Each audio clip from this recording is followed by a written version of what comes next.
a chair and join me today. Out in my workshop, I'm tinkering away. Wand above staring down on me. Wonder what my next project will be. Working on my Johnson, my Mercury Mark 10. Firing up my StarCraft to fish again. Grab your friends and your dog is too, to watch Tim's Workshop on my YouTube. Hey, welcome to Tim's Workshop out here in the mini shed. Going to continue on with the 1954 Johnson 10 horse QD15 outboard motor. So if you're new to the channel, please subscribe, leave comments, hit the notification bell, and if you like, give me a like, hit the old hand thing, and let your friends and family know about my videos too. Let's get going on the compression test on this 1954 Johnson. Besides taking off the pull start, I'm going to get this handle off here first thing. I don't know if this will work or not. Let's see it.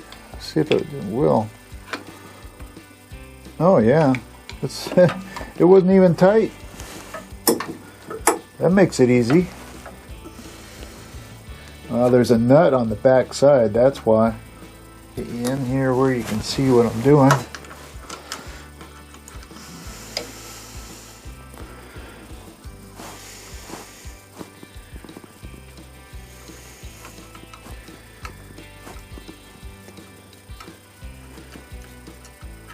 Okay,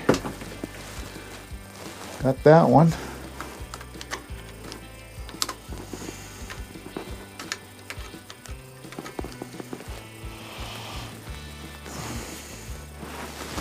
Nut fell on the floor. Looks like I got a bolt I got to take out.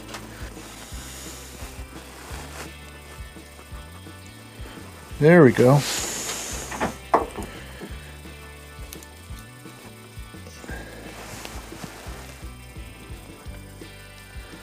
Okay, just like that. It's a sleeve bolt. Just like that. Keep all this stuff together over here. Now, this should just slide off. Well, maybe not. Oh.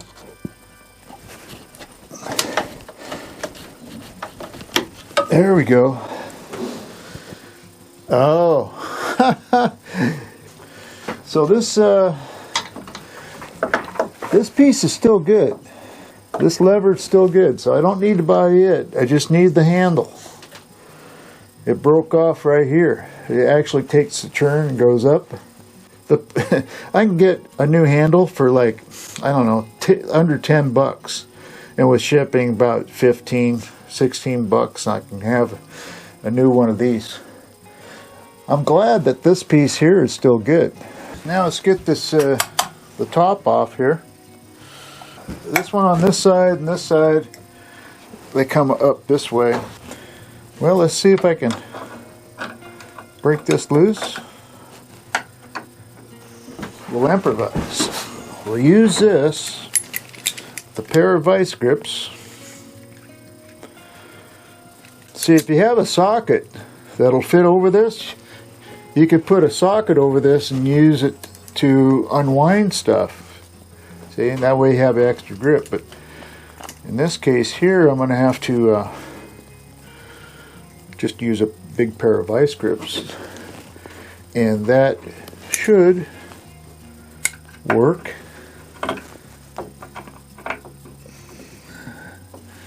And we want to unwind it. So there we go. Okay. And then a smaller screwdriver.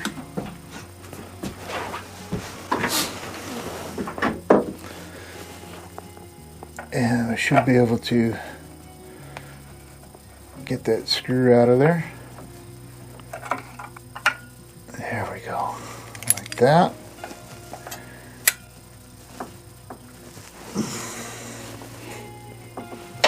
There we go.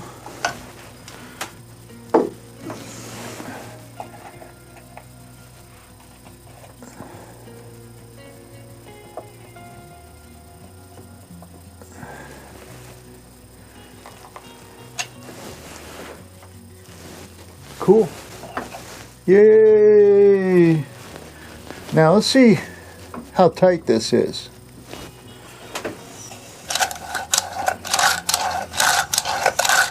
It's actually pretty good.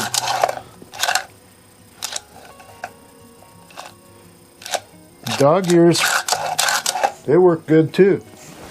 See the little dog ears here? Here, here, and there. Now when you pull on it, see how they go in? And then when you release, they go out. That's how that works. Pretty decent shape, really.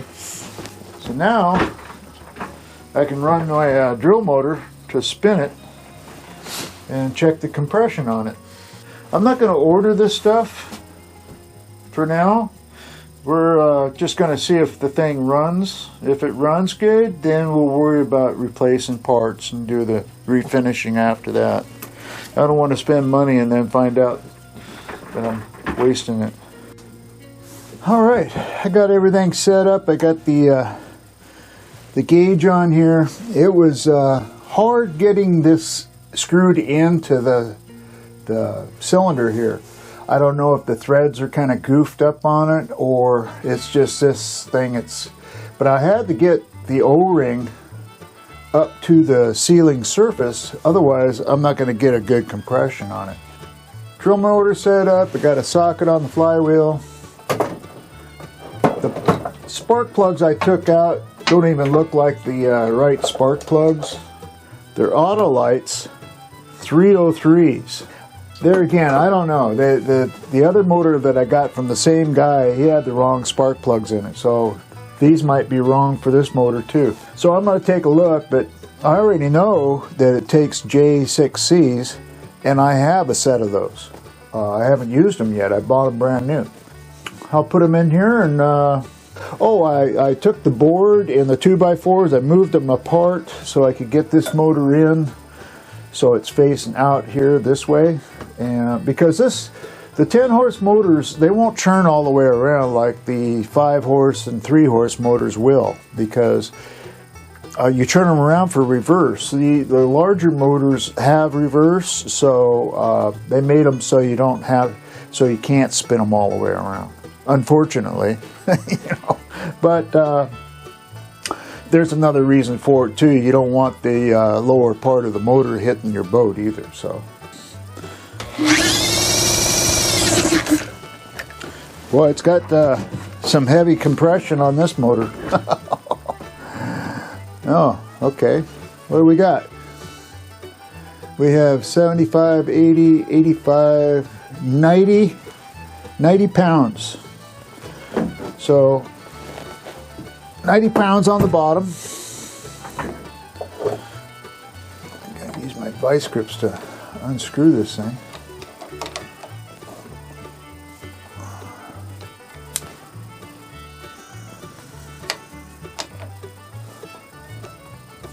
There we go. Okay.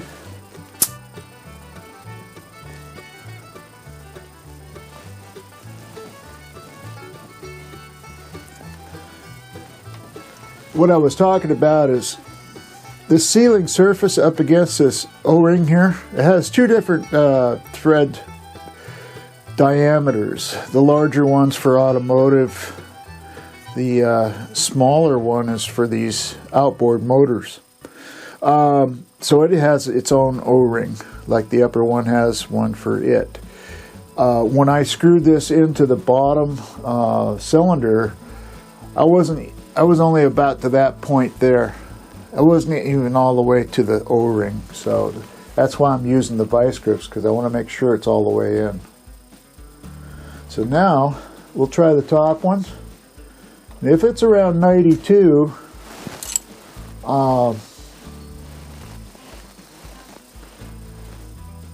see, it stops right there. It doesn't go all the way in. So I don't know. It probably takes a different type of compression tester. But this will work. I just gotta get it all the way in there. It could be there's a thread difference. between the two. Okay, we're getting there.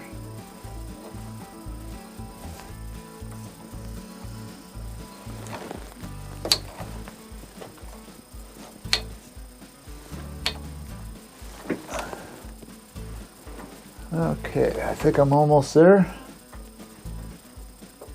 There we go. Okay. It's on 0. Let's try it again.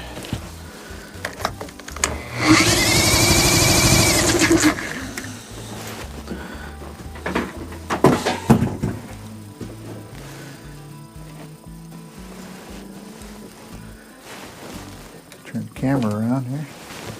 So 75, 80, 85, 90. It's right on 90. Both of them are at 90 psi. So that tells me that both cylinders are good for a 10 horse motor. I think we're okay.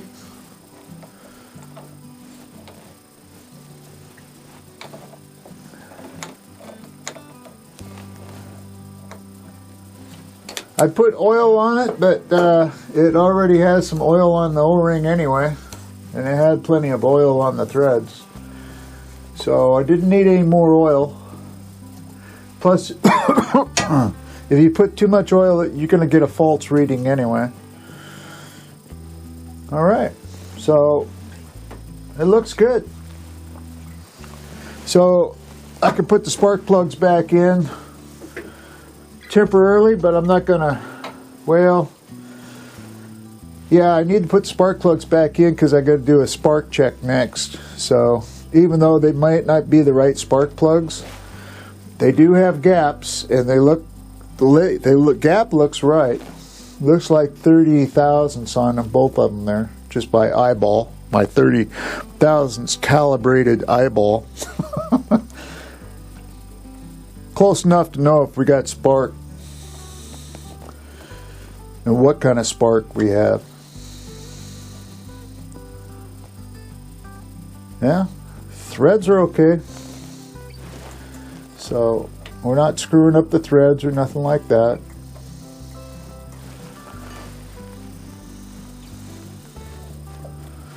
And don't need to cinch them down torque, but you do need to snug them up. Those are these are pretty new spark plugs, by the way. So, and then we'll leave these loose so we can hook up the spark tester. So 90 pounds top and bottom, so we're good. So that's it for the compression test for the 1954 Johnson 10 horse QD 15 outboard motor. It's good. So far, the free motor's a pretty good deal, actually. So, anyway, you like the video, please subscribe, leave comments, hit the notification bell. If you like, let your friends and family know about my videos. So until next time, see ya.